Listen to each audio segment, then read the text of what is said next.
नागपूरमध्ये दारूच्या नशेत BMW कार चालवणाऱ्याला अटक करण्यात आली आहे।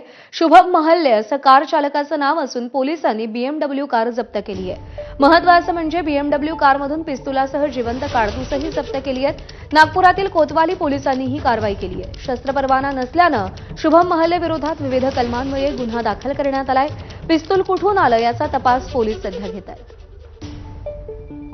काल रात्री दारूच्या नशेमध्ये बेधारकपणे BMW कार चालवतानाची माहिती आम्हाला प्राप्त झाल्यानंतर घटनास्थळावरून दारूच्या नशेच्या अंमलाखाली असलेल्या इसमाला ताब्यात घेतलं। पोलीस स्टेशनमध्ये आणले असता त्याची वाहनाची BMW कारचा सर्च घेतला असता त्या सर्चमध्ये आम्हाला एक पिस्टल आणि मॅगझिन आणि काडतूस मिळालं।